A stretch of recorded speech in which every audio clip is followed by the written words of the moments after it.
So far, just kind of take us through what camp has been like for you and what a battle it's been so far. Camp has been everything I expected it to be. Big, fast, physical guys just getting to the ball, and a lot of guys just out there competing. Um, Coming in into the Philadelphia Eagles complex, and when we first got here, we had to quarantine for a while, so it took some time to get into ball. We were via Zoom and Microsoft Teams, FaceTime calls all the time for about a week and a half. So just finally getting that feel, getting in the weight room and getting jacked up with the guys and getting lifts in and getting acclimated to Nate and Carson Wentz and Jalen Hurts and all the guys just getting out there running routes and getting handoffs and stuff. It was awesome. And then putting the pads on has been everything I expected as well. Like I said, big, fast, physical guys just flying around and competing. So it's been great, and I'm loving it here. We'll go Dave Zangaro and then Paul Domowich.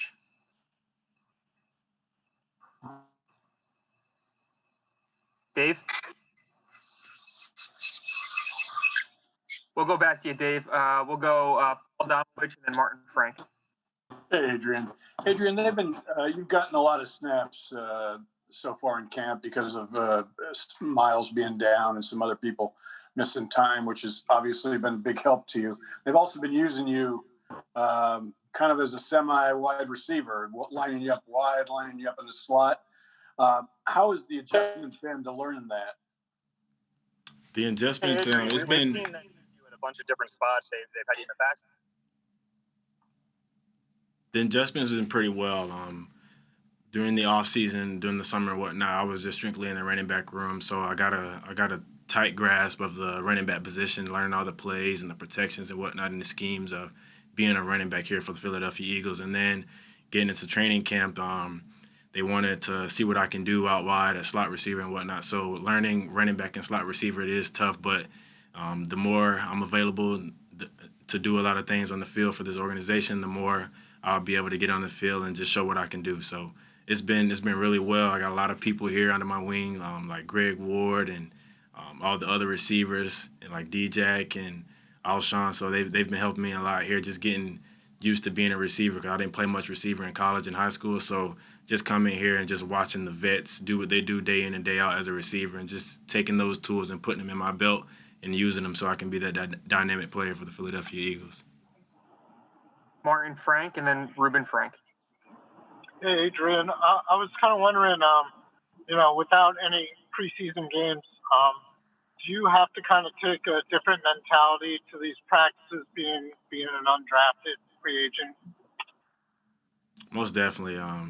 Being undrafted, that's just an added chip on my shoulder. I've been having a chip on my shoulder since I was in high school, so it's nothing new to me. Just go out there each and every day and just prove what I'm capable of doing day in and day out, and just being the best version of me by my character, my attitude, and by my actions day in and day out throughout the building. And when I get on the field, just show the coaches and my teammates around me that they can depend on me and that they can trust me, and I can go out there and get the job done, whatever play is called and whatever position they want me to play here, I can do it, and I'm able to execute the play.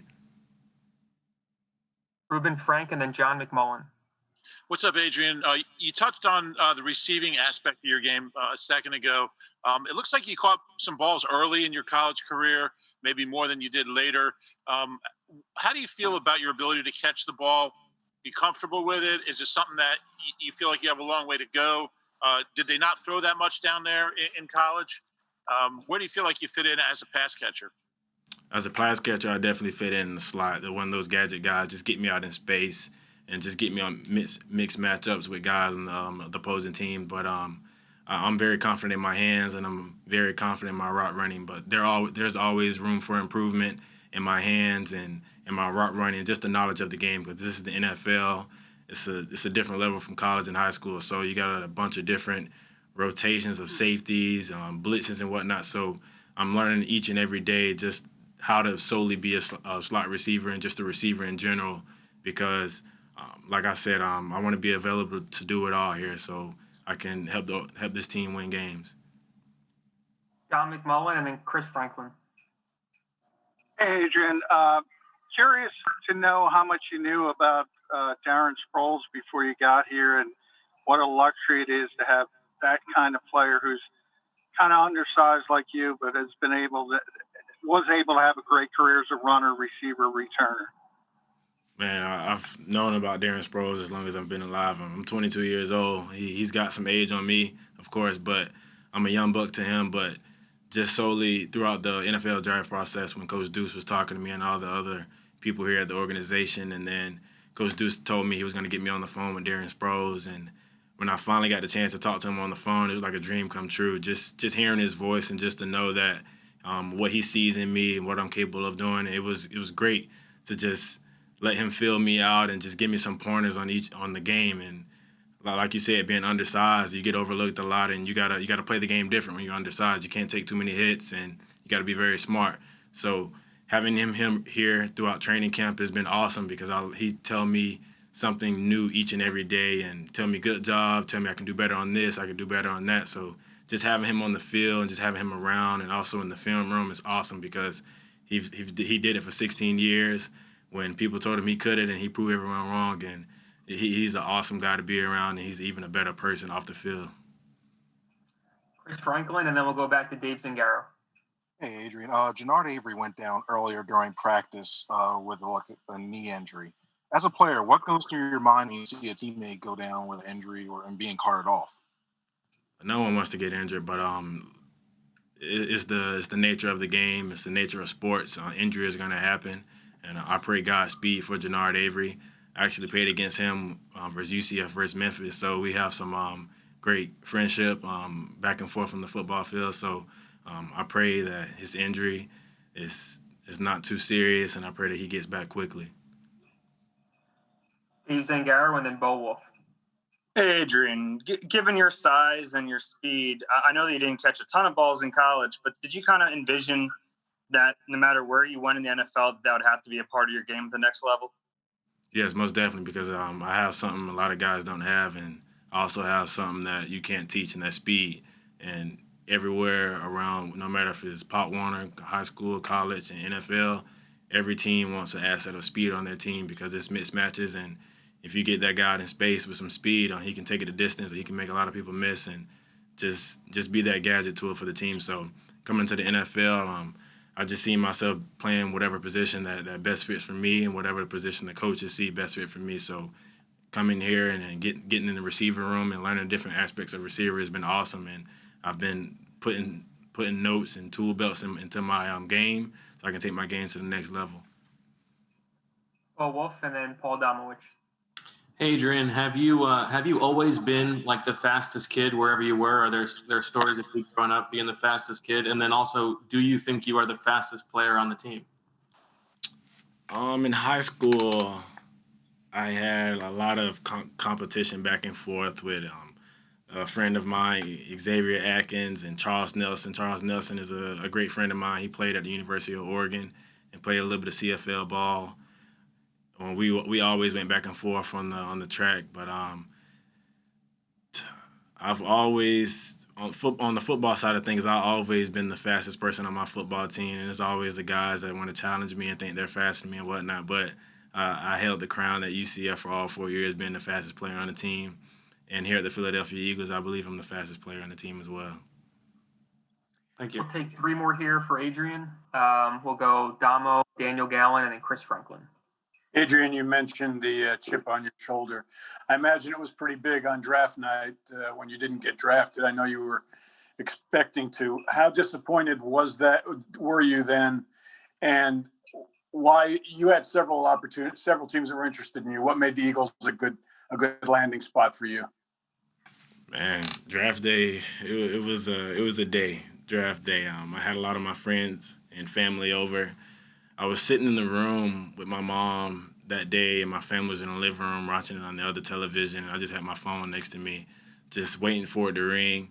My mom, she was being a mom, and she was up and down and whatnot. She kept asking me, "Are you okay? You okay?" But I wasn't okay, but I had to tell her I was okay, and I had to not let it show because moms are gonna be moms and whatnot. But draft day, it was a waiting game, and it was a dream come true for me simply because this is what football players we all envision the day of draft day, just hearing your name or just getting that phone call. But it was a blessing to hear my phone ring from many other teams and whatnot. But I solely took the Philadelphia Eagles because they're a great organization from the bottom of the pedigree to the top. But just being a Philadelphia Eagle, just knowing their resume and knowing what kind of offense they run and the people they have in their building and what they're trying to do with me, I took them solely because I feel like I can come in here and compete with the best of them and just go earn a spot. Final two here from Daniel Gallen and then Chris Franklin. Hey, Adrian, you were a track guy in high school. What's the key to making that track speed translate over, to the football field? Just knowing when to use it and when not to use it. You can't play top tier or top notch speed all the time. You got to slow it down, speed it up, and slow it down and speed it up. You got to gauge your speed here and there. You can't run 100 miles per hour all the time. So just knowing how to use that speed, translate from the track and put it on the field each and every rep when you're out there. Certain plays you might have to go full throttle. Certain plays you got to tone it down and gauge it a little bit. So translate from track and to football, it helped me. Track and field helped me a lot to use my speed on the field for sure. Last one from Chris here. Adrian, at UFC a couple of years ago, you guys went undefeated and won that one and claimed the national championship. And now here with Jalen Hurts as well too, who was with Alabama at that time. Do you guys have any conversations about that stuff, like who the true national champion was that year or anything like that? Yeah, it's UCF, by the way, but that national championship that year, it was a ride, and we did just what we wanted to do, go undefeated, and I honestly feel like we were the best team in the nation. We can compete with them all from whatever school was top 5 or top 10, whatever, but we proved that we can go out there and win them all and beat them all, and we did just that. So that team there, it was a dream team for sure. Hey, Rod, Doug said that you guys have had constant dialogue in regards to the racial issues in the country, and he talked about the Lions' response to the Jacob Blake shooting. So I'm interested to know if you guys have spoken about it as a team and what was discussed, and had you thought about doing something similar like the Detroit Lions did? No, so we actually haven't spoken about the Jacob Blake situation just yet. We do have a meeting this upcoming Friday, a Social Justice Committee meeting where we'll all sit down and talk about a lot of issues that we want to address moving forward surrounding, the country, how we want to show our support in this season. And so a lot of those topics will be addressed. And so, I'm sure we'll figure out something moving forward. But that was a tragic situation, but it was good to see the Lions step out and be on the front lines and bring some awareness to what recently occurred. Kristen and then Rob Motti. Hey, Rodney, to continue that topic of conversation, who is part of that social justice committee? Is that just for the Eagles? Is that league-wide? Who's part of that committee that you have those conversations with?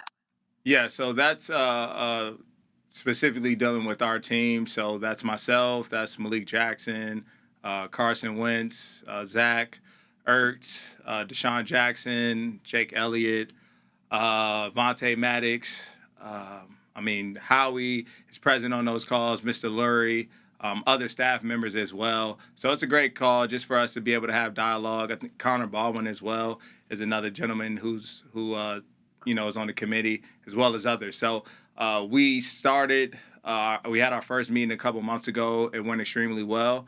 And this is the follow-up meeting to, really figure out what's our stance and how we want to stand together as a team moving forward this year, as it is a hot topic, right now. If I can just follow up real quick, was this committee built after the George Floyd shootings, when I know you guys were having a lot of conversations, or has this committee been a long-standing part of this team? So the committee has been in existence for 2 years. So starting out, it was myself, Malcolm, Chris Long, and Nelson Aguilar.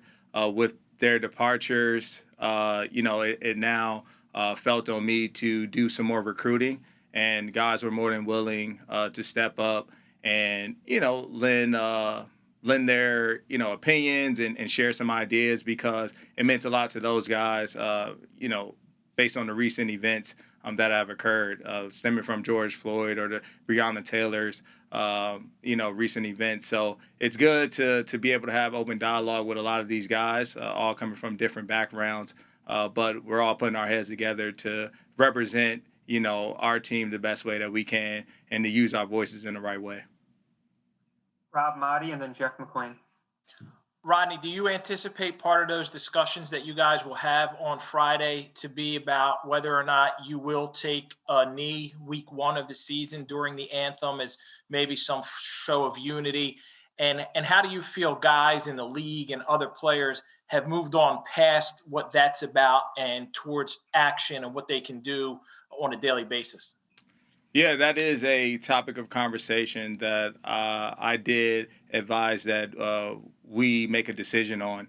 And everybody has a different opinion on, what they want to do to show our unity and support. And you see, NBA players right now all taking the knee in solidarity, MLB, MLS. I mean, the list goes on. And when you think about it, this is kind of where it formed, the National Football League dealing with Colin Kaepernick. And so, it's going to be a tough conversation. And I think the best part is we're all open to hearing about what's best for our team and our organization. And that may mean us taking a knee. That could mean us raising our fists in solidarity. Or we could take a whole different approach to shine light on a lot of these social injustice matters that exist in our country. So I'm very excited about that meeting, to go in there with an open mind. I have a few ideas that I would like to bring to the table. And I'm sure whatever the decision is, it'll be the best for not only our team, but, to shine light on a lot of this matter and continue this movement that, we've been trying to do for so long and seeking change. Jeff McLean and then Reuben Frank. Rodney, one of the changes made on the offensive side this offseason was adding Rich Scangarella and, kind of bringing the Kyle Shanahan playbook here to the Eagles. And I'm wondering, a lot of what Kyle has gotten credit for is the play action and how how that works against the defense. So how has that, I know there's subtle changes, but have they done a good job of, fooling the defense and have, this so far in camp? And what are some of the differences you do see in terms of the play action? Yeah, they're doing a great job at, making everything looks the same. I think, it's hard to really get a beat on our offense right now. And I think their play actions now, have purpose. And then when you add the speed threats that we have on the outside, Deshaun Jackson, Rieger, I mean, everybody's over there is running 4.3s, I would say, at minimum. But it's opening a lot. It's opening up well for the offense right now. And then, you combine that with a great offensive line that's able to push and good running backs behind. So I'm excited, to see, what the offense can do week 1 and where we're going to look like this season. Reuben Frank and then Bo Wolf. Rod, how different is it defending this offense now with you mentioned all the fast guys that they have, backs, receivers? How different is it for you guys than last year? It's very different. For me as a post safety, you just always have to be on alert. But what's most important is the yardage after catch. They have the skill set and the ability to take a 10-yard pass and turn it into 50 very quickly. So it's great work for us, working on our open field tackling, being able to stay in front of these guys, and you have to feel good about yourself. So corners have been doing a good job, man, and getting up in front of their faces, challenging them, and we're making each other better, and that's what you want to see right now at this point in camp. Bo Wolf and then Zach Berman. Hey, Rodney, I don't know if you answered this. I missed a portion, but is that social justice committee, is that a new thing? And who else is on the committee with you? No, so it's not a new committee. It's been in existence for the past 2 years. It was formed with the help of the NFL and each team has some form of committee. And so initially it was myself, Malcolm, Chris Long, Nelson, and now with everyone leaving, I was able to now bring in a lot more guys to be a part, and especially, based on the most recent events, a lot more individuals were intrigued and willing to get involved. And so some of those players are myself, Malik Jackson, Deshaun Jackson, Zach Ertz, Carson Wentz, Jake Elliott, Avonte Maddox. Who else? Will Parks is on there as well, and a few staff members. So it's a great group. Howie's usually there, Mr. Laurie as well. So I'm excited for our next meeting this upcoming Friday. Furman and then Jeff Skaversky. Hey, Rodney, I remember speaking to you back in 2018, and you were saying you thought you were on the verge of being a Pro Bowl safety. And then obviously you got hurt, and last year you were working to come back. What's the next step in your game now? And then if I can ask a side question too, how much thought do you put into the T-shirts you wear when you do these interviews with us?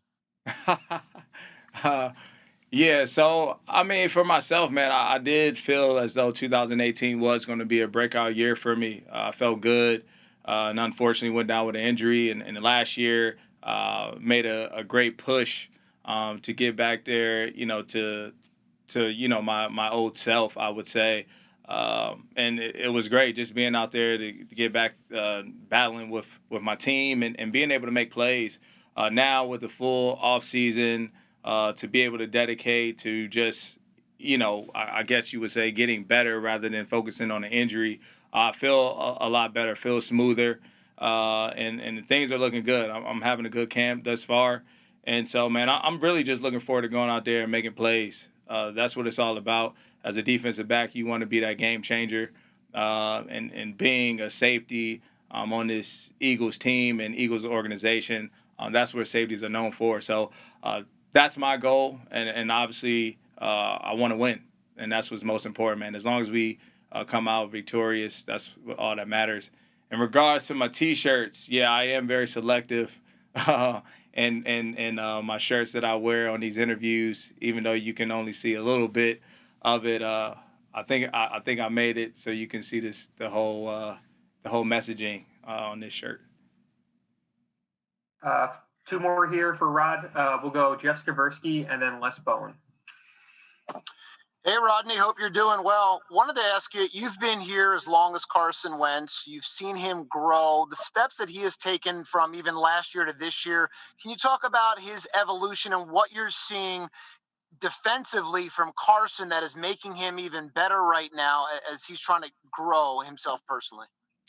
Yeah, I think one thing that I noticed from Carson is him just taking control pre-snap, him identifying the defense, whether it's a pressure or whether it's a particular zone.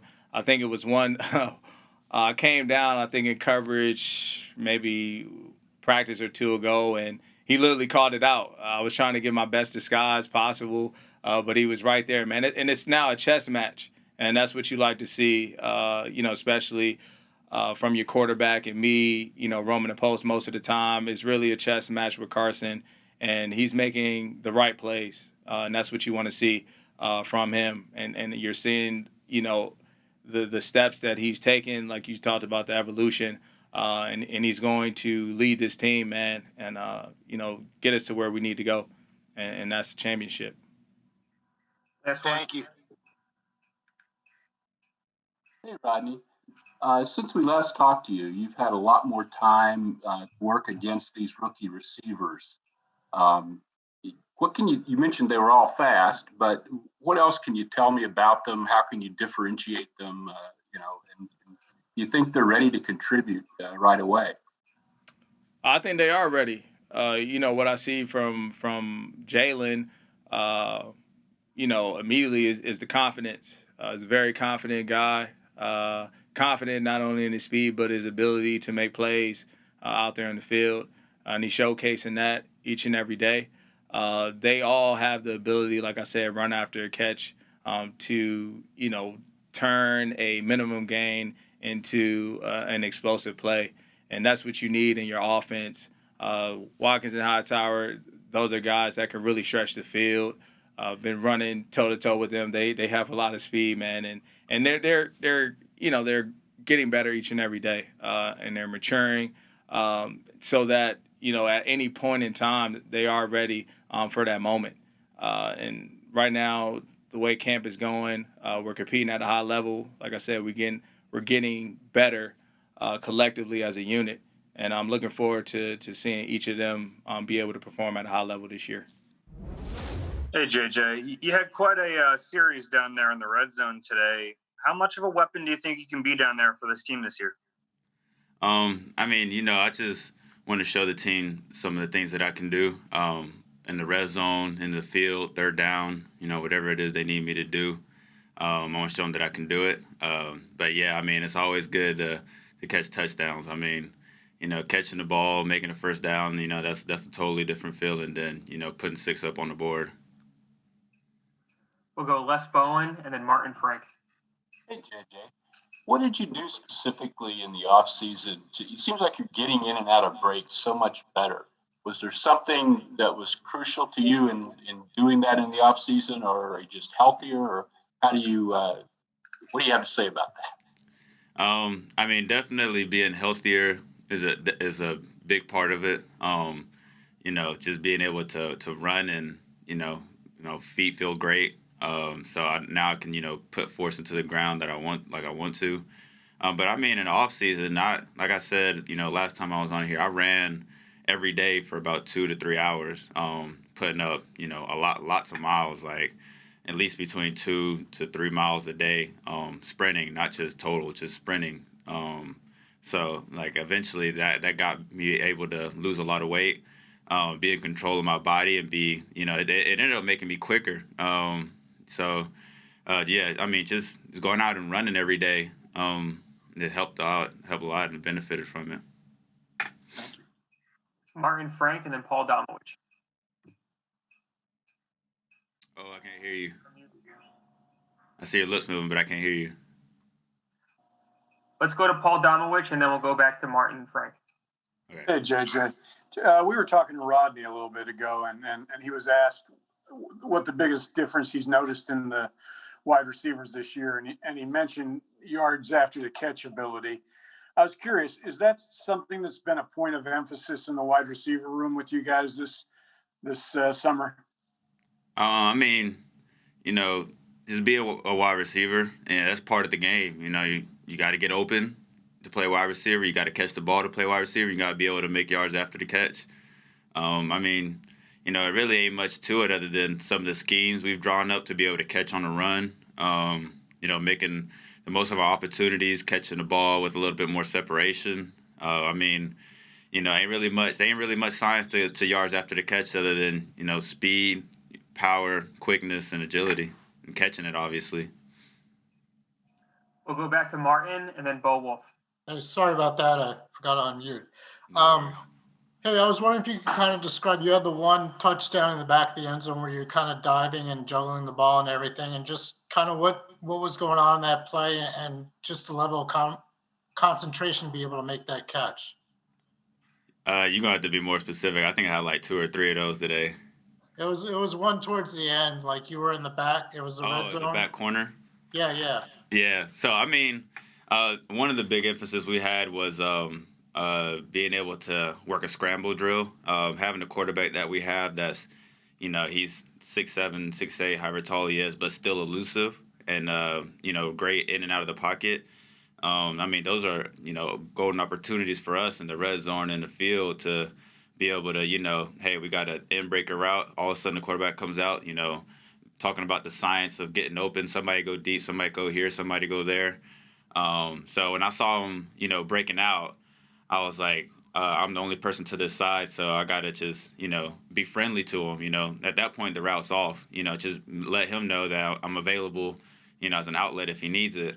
And he threw it, and I don't know who it was going to, but I was like, I'm not even, going to leave it up to chance. I'm going to, try to make the play, and it fell into my hands. Thanks. Bo Wolf and then Christian Rogers. Hey JJ, what does Aaron Moorhead do well as a coach? I mean, he's been in our position. He's been a guy who's been on some successful teams, some teams that weren't that successful. He's had ups and downs in his career, so he relates to us a lot. So when you make a mistake, or you do something great, he's gonna let you know how to do it better or how good it was. Sometimes we run a route and we don't get to exactly where we're supposed to be, or something the defense does, changes us, and he understands why we do what we do. And if it's the right thing to do, he'll let us know. If it's not, he'll correct us. But, he's been in our shoes. He knows what we're going through on and off the field. So he understands and relates to us a lot. Kristen and then Jeff McLean. Hey, JJ, you talk a lot about the physical off season of, sprinting 2 to 3 miles a day. Curious about the mental side of things, though, how you feel like your approach has continued to evolve here moving into year 2. It's been way better. I feel like last year I was worried about a lot of outside things, what people thought of me, how people react to this catch or this touchdown or this mistake. This year I really don't care about much outside of what happens in this facility other than what's going on with my family. And I've been having a lot more fun. Every day, I get in the huddle and, me and Greg, we give each other kind of like a pep talk, I guess. Like, hey, stay positive, keep things going. You make a mistake, I'll pick you up. You make a mistake, I expect you, vice versa. And then on top of that, we got a lot of young, energetic guys, and she's got a great vibe in the room to where, if one guy makes a mistake, we're all going to pick each other up. If one guy does something good, we're all going to be there to celebrate with him. Just the off season just been good, being able to be with family and staying home and being reminded of where I come from and the people that I have supporting me. That definitely helped me out a lot. Jeff McLean and then Zach Berman. JJ, first off, was that pass intended for you or was that for Ward? I think it might have been intended for Ward, but we was there. Like I said, scramble drill, just get in a spot and get open. A lot of times that does happen. 2 people end up in the same spot. I think what Carson was trying to do was fake out the defender and throw it behind me, but he kind of faked me out, and I ended up in the spot where he wanted somebody to be anyways. Regardless, I immediately went up to Ward. I was like, dang, I might have took that from you. He was like, I don't care. We scored. That's all that matters. So, that's just the energy and the vibe that we got in the room right now. And, when you have that kind of energy, everybody just wants to win. And it's a lot of unselfishness. So you didn't go back to Carson and ask him who was intended for? Or you imagine at some point when you're watching film together, that'll be a topic? I'll ask him when we're all watching it on video. At the end of the day, we got 6, so that's all that matters. Zach Berman and then John McMullen. Hey, JJ, as far as being effective in the red zone and the end zone in particular, did you find anything at the NFL level that might have been different than what you saw in college as far as what it takes to be successful there? In college, I think I had about 10 touchdowns, just putting my body on people and jump balling. You can still do that in the NFL, but it's not as easy. So I had to learn some new tricks, some new techniques to be able to get myself open and still get in those same positions. But, it's not like I could just run up to them and body them up. I got to do different things. And, and also the scheme helps too, being able to run different routes, running some ins, running some outs, running some stops. So then they're like, all right, he can go anywhere. And then when I do put my body, on the defender and want that and get that jump ball, then, they're not thinking, oh, yeah, it's the jump ball coming all the time. He has to play more honest. We're scheming things up. We're doing some things, to help each other, help everybody get open and, take advantage of the defense. John McMullen and Dave Zangaro. Hey, JJ. I wanted to go back to Aaron Moorhead for a second. He's a lengthy guy. I think he's 6'3.5", he said. Is that helpful to have a coach that sort of has your same type of frame? Has that been a luxury for you as far as him trying to explain understanding your body and that type of thing? Yeah, and he, the biggest thing is he's been in the NFL. So he understands, a lot of the things that work and don't work.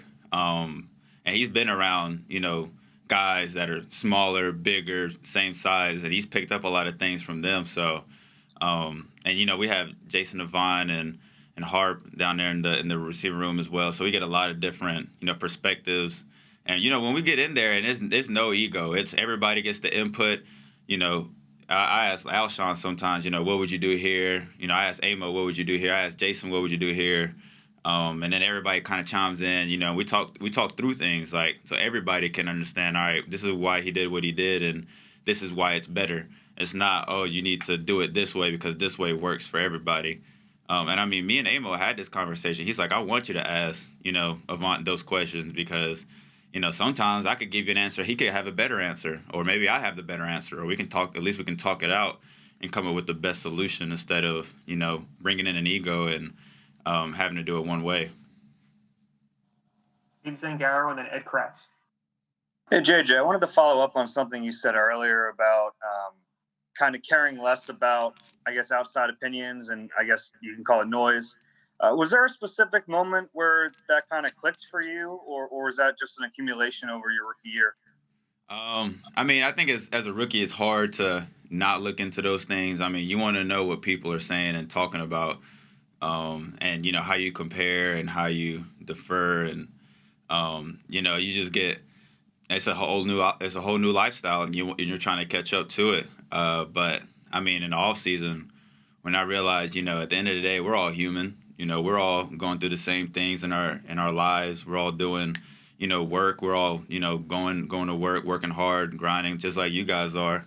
I mean, at that point, I kind of just realized, at the end of the day, I'm playing football because it's fun, and obviously, I get paid to do it as well. But it makes me a lot happier doing it because it is fun, and it's what I've done since I was a kid. So I don't need to worry about what people say, what people think of me, or what is being said out there, because I'm not doing it for them, and I'm doing it, for my family, for me, because it's fun. I've been doing it since I was a kid. Who doesn't love playing football? Who doesn't love watching football? And once I made it about that, that's when it really clicked. Final one here from Ed Kratz. Hey, JJ, a little off the beaten track here, but Adrian Killins was on here earlier, and he said he's the fastest guy on the Eagles. What's your opinion of that? He's fast, but, I mean, shoot. We got a lot of speed on the Eagles this year, so I'd love to see a race. Yeah, he can move, though. He can move. Who are his biggest challengers, would you say? I think we have a pretty good idea, but who would you say? I mean, I say he have to race everybody in the receiver room first before he can move on to everybody else. I'd throw everybody in our receiver room, including myself, in the ring before I see a challenge with the whole team. But he can move, though. I'm not gonna lie. He can run.